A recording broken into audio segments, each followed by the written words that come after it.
Ready?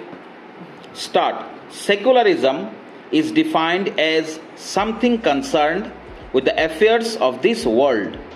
It is opposed to any kind of theocratic culture as a secular state, therefore, no religion in India has been given the status of state religion unlike in Pakistan and other theocratic states.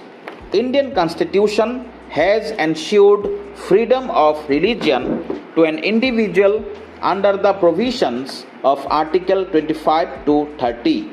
To make matters more emphatic, the word secular was incorporated in the preamble to the Constitution by way of the 42nd Constitutional Amendment of 1976.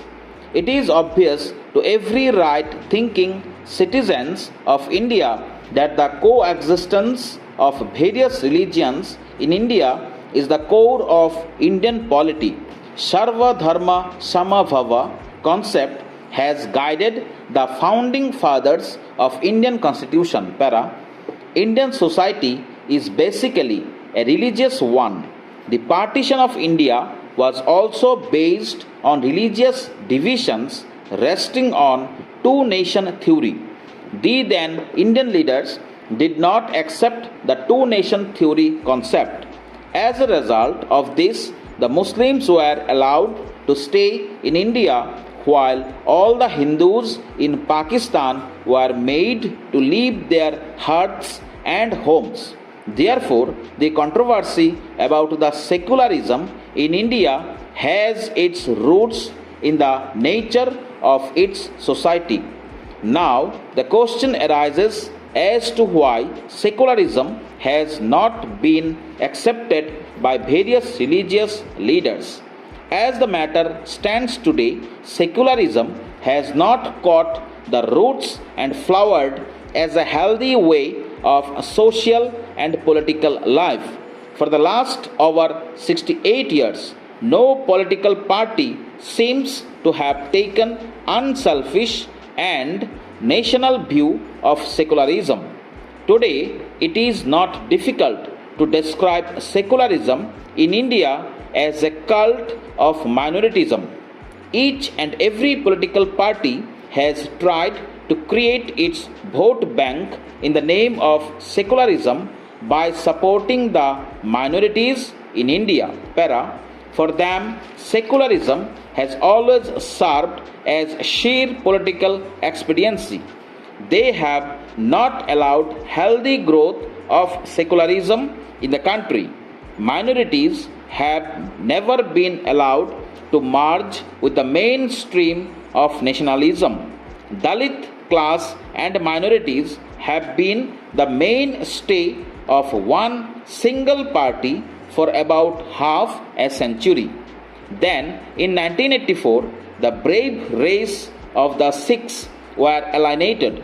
It is unwise to blame the majority community for the failure of true secularism in the country. In fact, it is a lust for power on the part of every political leader that has led to the tragic failure of genuine secularism.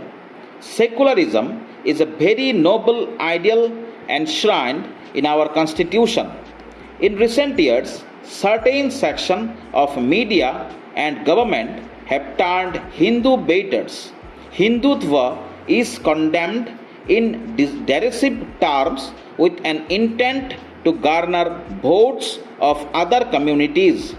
So-called liberal voices have, in fact, set in degenerating forces in society. Bharat Mata and Vande Mataram are the symbols of saffronization. Denigrating the majority, the mainstay of Indian society has become of second habit with English and bred intellectuals and left parties to please the powers that be. Secularism could have flowered in Indian soil only by integrating the minority in the national mainstream allowing their religion, culture, and ways of social life to prosper. It is unfortunate indeed that secularism is compromised in Indian society. Para, how ridiculous and non secular it is that Hindu and Muslim women are governed by two different sets of laws in divorce matters. Even the concept of minority and allowing it to have certain privileges goes against the true character of secularism. Stop.